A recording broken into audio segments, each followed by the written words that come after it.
All right, hello everybody. I just want to give you an update on the deficit negotiations that we've been having for the last several weeks, and I want to wish again everybody a happy 4th of July. Over the July 4th weekend, my team and I had a series of discussions with congressional leaders in both parties. We've made progress, and I believe that greater progress is within sight, but I don't want to fool anybody. We still have to work through some real differences. Now, I've heard reports that there may be some in Congress who want to do just enough to make sure that America avoids defaulting on our debt in the short term, but then wants to kick the can down the road when it comes to solving the larger problem of our deficit. I don't share that view. I don't think the American people here sent us here to avoid tough problems. That's, in fact, what drives them nuts about Washington, when both parties simply take the path of least resistance. And I don't want to do that here.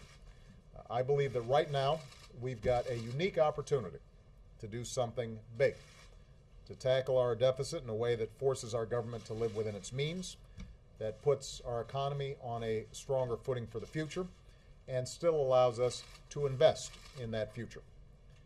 Most of us already agree that to truly solve our deficit problem, we need to find trillions in savings over the next decade, and significantly more in the decades that follow. That's what the Bipartisan Fiscal Commission said. That's the amount that I put forward in the framework I announced a few months ago. That's around the same amount that Republicans have put forward in their own plans. And that's the kind of substantial progress that we should be aiming for here. To get there, I believe we need a balanced approach. We need to take on spending in domestic programs, in defense programs, in entitlement programs, and we need to take on spending in the tax code, spending on certain tax breaks and deductions for the wealthiest of Americans. This will require both parties to get out of our comfort zones and both parties to agree on real compromise.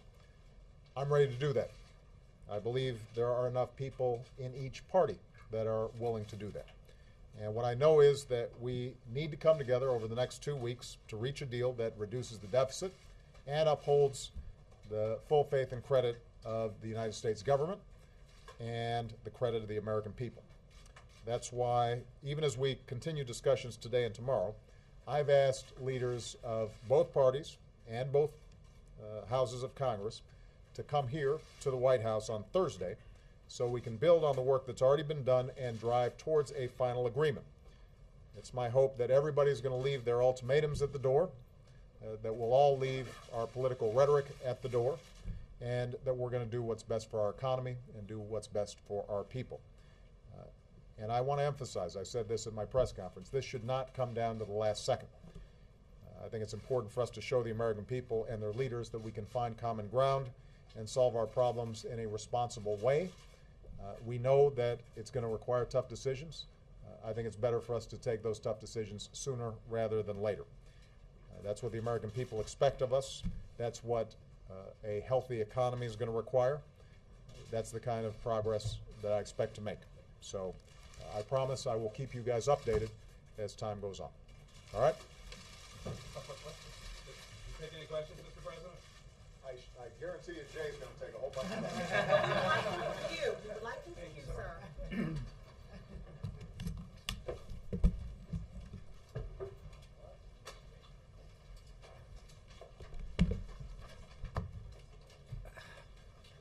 That pretty much sums it up. Anybody have any questions? Mr. Feller? Thanks, Jay. Let me follow real quickly on 2 points the President made. So is he then ruling out White House support for an interim increase in the debt ceiling? I think you heard him say, the President say quite clearly, that he does not share the view that he has heard some in Congress hold, that we should support some sort of short-term deal that kicks the can down the road on significant deficit reduction. He believes that we have now a unique opportunity, the result of a confluence of events and decisions that gives us a chance to do something big, that can set us on solid footing for the 21st century as we build our economy, get our fiscal house in order at a crucial time. So he strongly believes, and I think you just heard him say this, that leaders were elected to lead, to make hard choices, to compromise, and to take some flack for that compromise because it requires tough choices. So I think he said quite clearly that he does not believe that is the right course. He also used the phrase over the next 2 weeks. I want to make sure we're clear on this. What does the White House consider to be really the hard deadline to reach a deal, to get this done in time to get it through Congress? Well, I will leave it to what the president said in terms of the next 2 weeks, and I think that that's important because, as he said in his press conference last week and again just now, we should not leave this to the last minute. August 2nd, as affirmed again by the analysts at the Treasury Department, is a real, serious deadline. The consequences of defaulting on our obligations for the first time in the history of this country would be serious and unpredictable. So we need to move quickly. We should not procrastinate. We need to get this done, and that's why I think he spoke about 2 weeks. Okay, real quick, last follow here. So 2 weeks, no interim debt ceiling raise as an option for the reasons he stated. So you've got basically 2 weeks to reach a $2+ trillion plan, and you're at the stalemate over revenues. What happens if you don't hit that in 2 weeks? Well, I don't want to speculate about what might happen if we don't get the deal that we should get. We believe that it's possible, it's achievable, that the progress we've made is significant, and that there is the will within both parties, as the president just said. There are enough members, he believes, in both parties who believe in the necessity of reaching for a big deal and are willing to make the compromise necessary to do that. That we need to take action for that reason. Thanks. Jay, with the meeting on Thursday that he just announced, does that mean he will not be attending a meeting on the Hill tomorrow, as he's been invited to attend? Well, we have no plans for that tomorrow. Yes. Okay. So all other invitations that have been issued from the Hill at this point are not being accepted by the White House? Well, the president spoke with the leaders. He has invited them to come to the White House to move these talks forward on Thursday, and that's the next meeting that we anticipate. Looking even past that, do you have any sense in terms of further follow-up meetings? I don't have any other meetings to announce for you. This is obviously a relatively dynamic and fluid situation, but I can assure you that these conversations continue at a variety of levels. They have continued consistently since the Vice President began the formal negotiations, and the fact that they have made progress, I think, is important and worth noting, and that's why the President believes we have the opportunity now to get something serious done for the American people. If there is not a deal, That sounds like a speculative question. I was trying to think how I could phrase that differently, but that's Better than still I how did. I'm going to stick with it. Would the White House consider using the 14th Amendment as a way to raise the debt ceiling? I don't think that I want to get into speculation about what might happen if something does or doesn't happen. The President believes firmly that a deal is possible, that if the players here all check their absolutist positions and their rhetoric at the door and accept the basic premise that we all agree on what the problem is, we all agree on the broad outlines of what the solution is, and that if we can negotiate and compromise on the details of how we get there, we can do something significant that will be beneficial for the American people, beneficial for the American economy, and good for America's standing going into the 21st century, a very competitive economic century. Yes, Jay.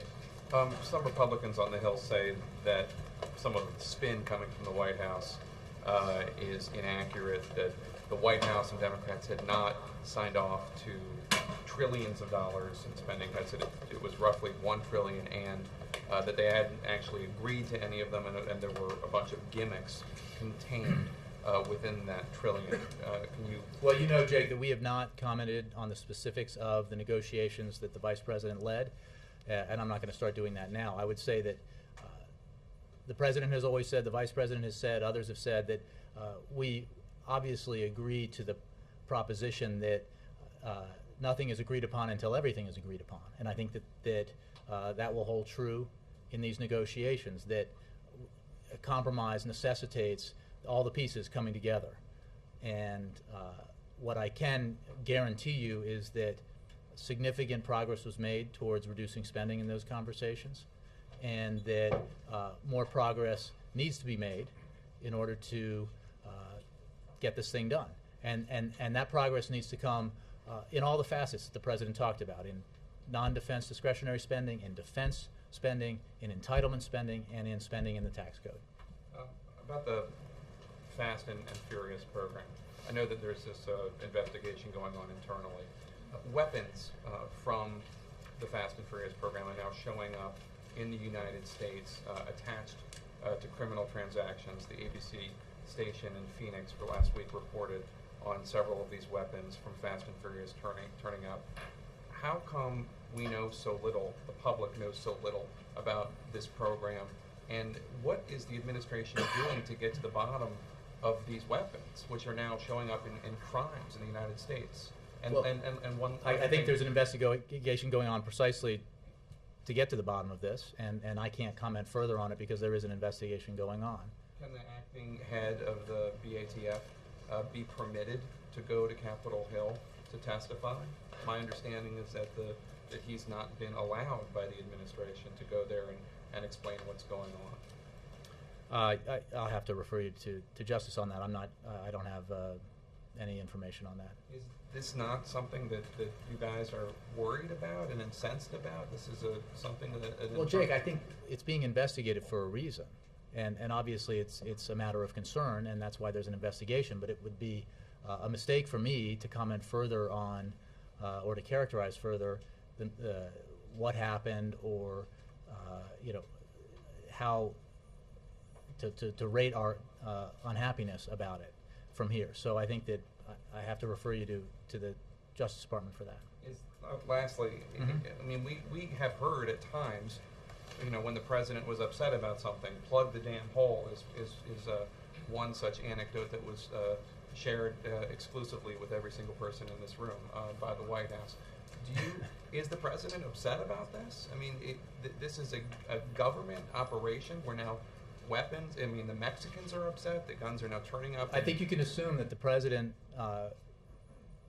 takes this very seriously. No one's lost their job. And we don't there's an investigation going on, so to comment on people's jobs and that sort of thing is inappropriate. But the president takes it very seriously. I think he made clear during the Mexican state visit and the press conference he had then that he found out about this through news reports, and he takes it very seriously.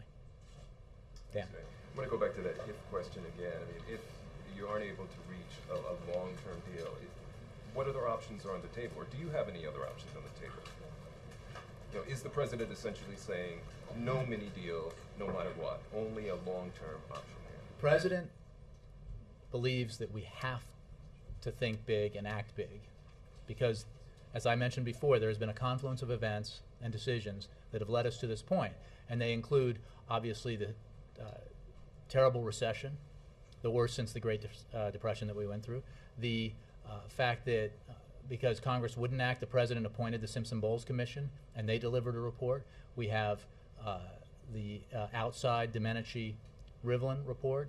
We have the president's framework that he put forward and the Republican budget that passed the House, all of which describe a problem and a solution in generally the same terms. The big exception is 3-to-1. They propose solutions that demand a balanced approach, which obviously the president supports. This is not the kind of situation that comes around very frequently, and the president believes that it is worth the inevitable political difficulty that making tough choices creates to get this done for the American people, for the American economy. So he does not share the view, does not believe it is wise to pursue a short-term solution that essentially would be kicking the can down the road and not at all addressing or solving the problem. The problem is there in front of us. We know what it would take to solve it or to seriously address it, and we should move forward with that. I guess what I'm trying to understand is when he says he doesn't believe it's wise or doesn't share the view, it doesn't mean necessarily that he wouldn't embrace it if that's what it takes at the last I think the minute. president was pretty clear that he does not support going in that direction, and we've been clear prior to that. I'm not going to negotiate a lot of sort of what happens if from here, and this is a process that will continue, I think, fairly intensively in the coming days and weeks, and hopefully it will result in a broad agreement on significant deficit reduction that then also allows the Congress to move forward with making sure that the United States of America does not, for the first time in its history, default on its obligations. And then another question on the Minnesota government shutdown. Is that something that the president has been watching, paying attention to? Any comment? I haven't had a conversation with him about that. I don't know. Yes, Jay. Thanks, Jay. Has the White House seen any sign that Republicans are willing to bend on revenues? Anything? The president suggested there has been some progress, even more progress going on recently. Any signs that they're even thinking about bending on revenues? Well, again, without getting into the details of what is or isn't in a possible agreement, because a lot of work needs to be done and a lot of tough choices remain to be made. The president obviously believes, as he said right here, that there is the will in Congress, present in enough members from each party to pass a significant deficit reduction deal that would be balanced. The specifics of how that occurs and what elements are in it, what kind of how it addresses the need to reduce spending in the tax code, I'm not and I won't negotiate from here. But we believe that it's possible. We believe that that opportunity is significant enough that the president has invited the leaders here for Thursday, and we anticipate pretty intense negotiations going forward. On the 14th Amendment question, is that being studied by White House lawyers? Not that I'm aware of. Not even being discussed right Well, now? I mean, people read the newspaper, but I don't know that anybody's studying it. Not anything you've heard the president talk about at all? Definitely not. Wendell. Columnists who feel that because some Republicans are willing to forego raising the debt ceiling and no Democrats are, they hold the cards and you don't. What's wrong with that logic? That they hold the cards because they're willing to Because they're willing to forego raising the cause a debt ceiling. calamity. I mean, forego is an interesting verb to use, Wendell. I mean, we're talking about doing something that's never happened in the history of this country. I will spare you, because I know it's late in the day and you're on deadline, reading again the letter from President Reagan, reading again the letter from then Treasury Secretary Jim Baker about the absolute necessity that the United States fulfill its obligations and pay its debts. This is not a vote to increase spending. This is a vote to pay the bills that Congress ran up. And the fact that there are some members who seem to think that that's not an important obligation to fulfill doesn't make it right. But they're willing apparently to go there and you're not. Well, that's like saying, you're willing to put a gun to your head and pull the trigger, and is that wise? I don't know. And especially when it's not just you who would suffer, it's the entire country and the global economy. Weekly Standard, based on the 7th quarterly report on the stimulus bill, calculated that the jobs paid for cost, by its calculation, $278,000 each. If you use the larger number of jobs created, it's $178,000 a job. What's wrong with the math there? Well, I think it's important to note that, yes, the Weekly Standard did this analysis, and you should view it through that prism, I suppose. The report is based on partial information and simply false analysis. As you know, the Recovery Act was meant to do much more than just create and save jobs. It was also an investment in American infrastructure, education, and industries like clean energy that are critical to America's long-term success, and investment in the economic future of America's working families. Thanks to the Recovery Act, 110 million working families received a tax cut through the Making Work Pay tax credit. Over 110,000 small businesses received critical access to capital through $27 billion in small business loans. And more than 75,000 projects were started nationwide to improve our infrastructure, jumpstart emerging industries, and spur local economic development. And you can do a lot of creative math and come up with an outcome that supports a particular editorial point of view. But the fact is the nonpartisan Congressional Budget Office has confirmed that the Recovery Act delivered as promised, lowering the unemployment rate by as much as 2%, boosting the GDP significantly, and creating and saving as many as 3.6 million jobs. We concur with that nonpartisan analysis. Chuck. Jay, a couple things. One, can you brief us on these meetings the president referred to over the weekend? Nope. So there were meetings, I mean, Look, I'm not going to. There were meetings with congressional leaders. I've made clear. That's news to some folks on the I've made Senate side. clear that there are conversations, meetings that will take place during this process, as they do in the normal course of events, but during this process that I'm not going to read out. And I think the point the president was making is simply that we have been working this continually, daily, through the weekend, through the weeks gone by, and that meetings and conversations continued over the weekend. Can you, and this is playing the rest of the questions, but can you square this issue of the president saying, I can't deal with a short-term deal, but you've got 2 weeks to get it done? I mean, how is it, there's you're no, gonna there's all no. of the iron out all of these issues with, I believe you're inviting 7 people to this meeting on Thursday? I think it's 8. The more people in a meeting, the perception is the Well, less that's not they so get done. big. I mean, there are conversations going on this meeting is a part of a process. It's an important part, but it's part of a process that has been ongoing for a number of weeks now, and months even. And yes, we are on a tight deadline, but we have traversed a lot of terrain. We're not there yet, but there has been significant progress already, and But we. you get a big deal. Mhm. But you can't get it in 2 weeks. But you're going to get it in 6 weeks. Well, again, I don't want to. I think to stand here and say, yes, let's kick the can down the road because we need another 6 months, is crazy because we know it's not like this issue didn't drop on everybody's desks this week or last week. People have been studying this and debating it and proposing different solutions for a long time now. As you know, you've reported on them in detail, and we know what the parameters of a solution look like. We know what the trade-offs are that are involved, that would be required to reach a compromise that by definition requires each side, Republicans and Democrats, to get outside their comfort zones, to accept cuts they don't like, whether it's in non-defense discretionary, in defense, whether it's in entitlement spending or in the tax code. People are going to have to accept something less than the ideal, because you know what? The ideal will never become law. Whether you're a conservative House Republican or a liberal Senate Democrat or you're the President of the United States, you will not get 100% of what you want. Our system doesn't work that way. So why isn't he meeting with Tom Coburn, Saxby Chambliss, Republicans that have indicated they're willing to cut a deal? Well, again, I'm not going to get into all the different kinds of meetings and conversations that have taken place over the days and weeks that have gone by. In the end, anything that is agreed upon has to be passed by Congress. Leaders play an important role in making that happen. So meeting with leaders is an important part of the process. Are you going to meet with these other folks that are actually wanting to be in the process? We may or may not, and we may or may not read out those meetings. The point is that the meeting the President announced today is part of this process. It demonstrates his commitment to reaching to try to get something big that he thinks the American people overwhelmingly expect us to get. You know this. You get out there and report, and you find out when you get out on the road reporting out in the country, and you look at it in the polling data and the focus groups.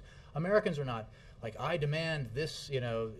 I draw the red line here, and I draw this in the sand. They just want us to get something done that's sensible, that spreads the sacrifice, and spreads the prosperity that hopefully a significant deal will help produce. So with that in mind, I think the President is willing to make the hard choices, and he expects others to do the same. Carol. Thanks. The President sounded much more positive about getting a deal than he did less than a week ago. Is that a fair assessment, and why is he so much more positive now? Look, I think we have always said, I don't want to, you guys can analyze his tone and parse his language, but I think we have been for a long time now pleased with the progress that has been made in the negotiations thus far, concerned about the urgency that everyone needs to feel to get to a final agreement, and optimistic that a final agreement can be reached. I think that's those notions were all expressed by the President last week at his press conference and again this afternoon. Yeah, well, I guess what I'm... Yeah, You're asking, are we closer to a deal now than we were last week? Look, I think that there has been progress every step of the way. Not every day has been a big step in the right direction or has produced a big step in the right direction, but there has been progress steadily throughout this process. Does that help? Including a lot in the last, like, No, days. look, I think that the President referenced the fact that we've had conversations and meetings, but the... He has personally, right? Because that's what he said, that he's had personal discussions. That's what he said. The point being that we're not there yet, and he made that clear at the very top of his statement. We have some difficult terrain yet to cross, but a deal is possible. It's within reach if people are willing to basically take the risk to get something big done. Yes, sir. Jay, does your answer to Chip mean that the White House does not assert the President's got the authority to circumvent the 14th Amendment and circumvent the debt limit by virtue of the 14th Amendment? No, I think you're reading far more into that than I intended. I simply said that I'm not aware of any analysis being done by lawyers here, and I have not heard the President discuss it. On another issue, is the administration offering Iraq to keep troops there after the end of the year? As I think I've said before, our plan is to fulfill our obligations with the agreement, the Status of Forces Agreement with the Iraqi government, which requires us to withdraw all U.S. forces by the end of this year, this calendar year. We intend to keep that agreement. We are on track to do that. We have also said that we would consider a request by the Iraqi government for some sort of sustained presence by U.S. troops. That request has not been made. We are on track to withdraw all our forces down to zero by December 31st of this year. And lastly, any plans for the President to attend the launch or the return of the last shuttle flight at the end of the week? I wish I could say yes, because I would love to go with him, but I have no such scheduling announcement to make. Julianne. Would the President veto a short-term deficit measure if that's what it took to avoid a default? The President's committed to trying to get a big deal. I'm not going to issue a veto threat from here. I think his focus right now is on working with members of Congress, with leaders and other important members to try to get something significant done. Also, does the President want Treasury Secretary Tim Geithner to stay on board through the election? Well, I think I will just point you to what Secretary Geithner said, which he will be here for the foreseeable future. Secretary Geithner has been a highly valued and valuable member of the President's economic team, and he depends on him every day and will for the foreseeable future. Does the meeting on Thursday have an end time, or do you see this as kind of the beginning of the marathon all-night sessions that we saw with the 2011 budget negotiations? Well, we'll see what happens on Thursday. We did not suggest to members that they bring their pillows and blankets, so I wouldn't expect that. And you said you expect intense negotiations going forward. Is the sense that would be daily? I don't want to announce a schedule. We have been in conversations and have had meetings of different kinds with different folks on a daily basis, but I don't have a schedule in terms of the President's engagement to announce to you today from here. Christine, sorry. Just to be clear, have all the parties said yes, they'll be here Yes. on Thursday? Okay. And will it be at Blair House or here, do you know? I think it'll be here in the White House. And what's the thinking behind doing it here rather than accepting the invitations from the Hill? Is there something? I think the President believes that it's important to get leaders from both parties, both houses together as we approach the deadline, and that as I said last week, he has obviously met with the conferences and caucuses from both houses and both parties previously, as well as having had meetings with other members and leaders in the past. So he thinks this is the right time for this sort of meeting this week. Okay, and just to follow up on something Mark asked, Is there actually an offer on the table from the administration to the Karzai government to keep 10,000 troops in Iraq after the end of the year? You mean the Maliki government? I don't believe that's. I don't have any information to suggest that were true. I think that we are waiting to see whether or not the Iraqi government makes a request of us. That has not happened. We are obviously now in July.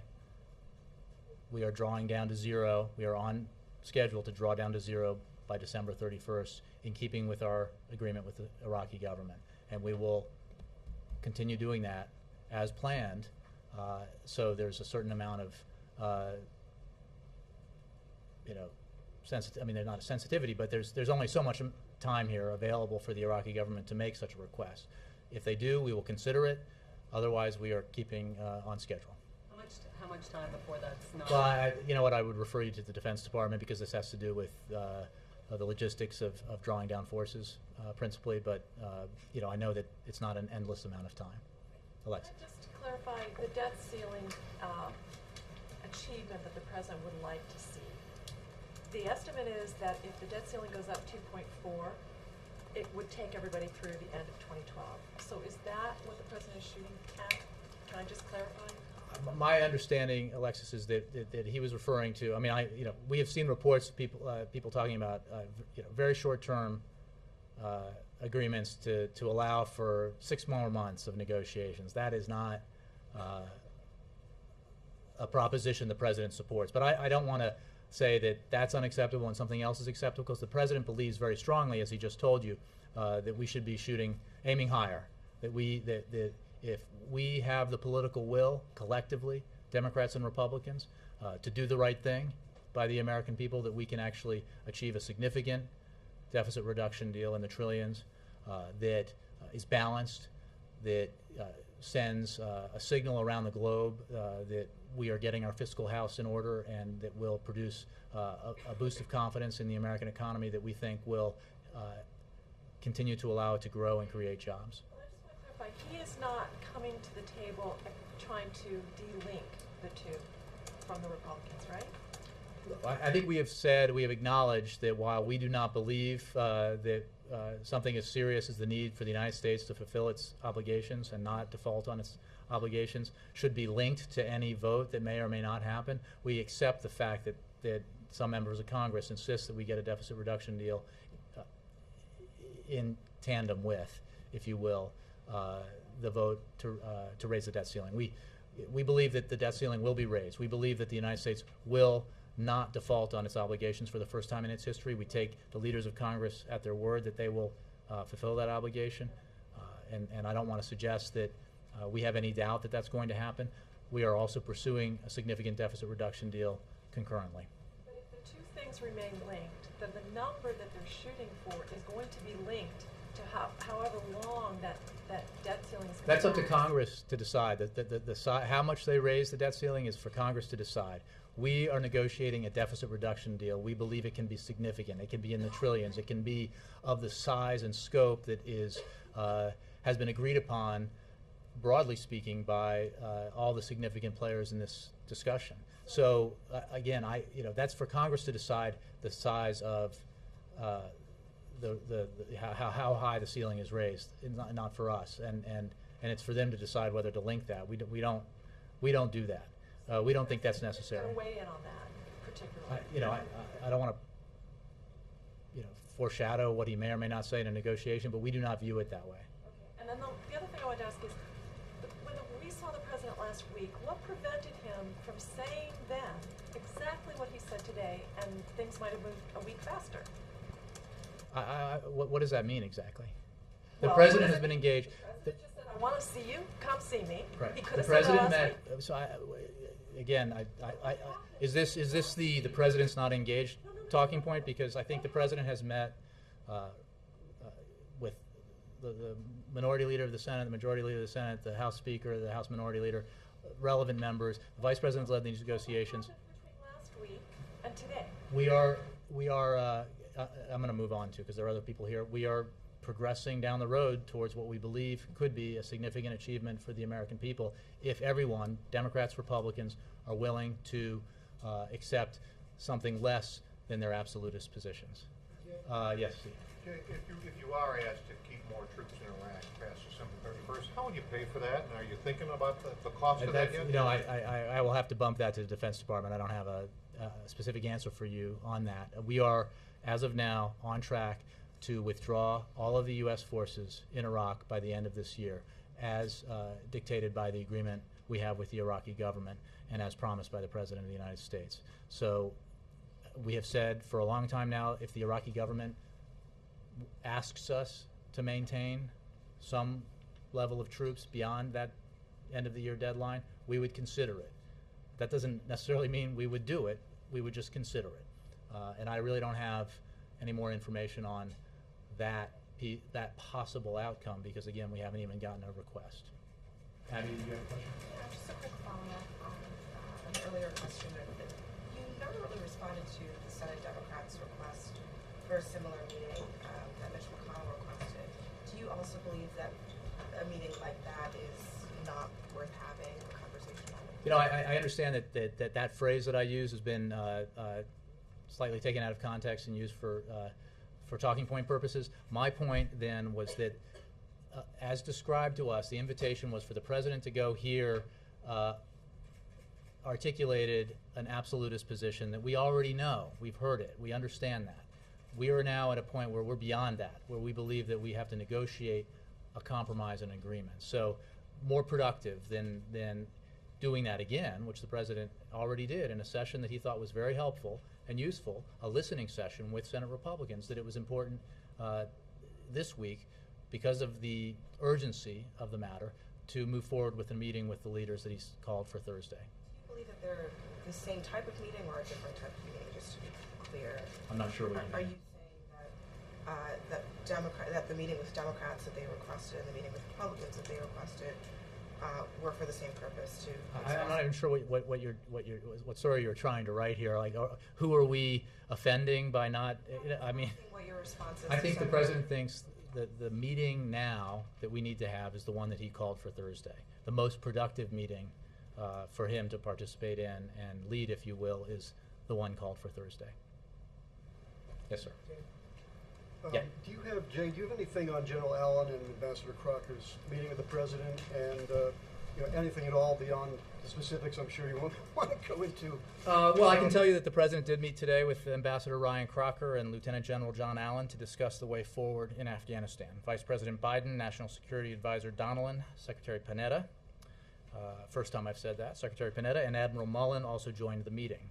The President and his team discussed implementation of the next phase of our strategy in Afghanistan, including consolidation of the gains that have been made in breaking the Taliban's momentum and training Afghan security forces, the reduction of U.S. troop levels that the President announced last month, and the process of transitioning lead security responsibility to the Afghan government. The President thanked Ambassador Crocker and General Allen for their service, extraordinary in both cases, and said that he looked forward to working with them closely as they take up their important positions. At all to the comments by Lieberman, McCain, and Graham in Kabul about continuing concerns about weakening of the effort by the pace of the drawing? Not in this meeting. I believe that we've addressed that issue. The President feels very strongly that because of the success we've had in making progress towards achieving our goals, dismantle and defeat the Al Qaeda, reducing the stopping the momentum of the Taliban, and training up Afghan security forces, that we can begin to draw down the surge forces, 10,000 this year, another 23,000 by next summer. Cheryl, last one. Yeah. Has Treasury Secretary Geithner told the President that he would like to leave after these budget negotiations? Not that I'm aware of, no. I think he'll be here for the foreseeable future. Thanks, guys.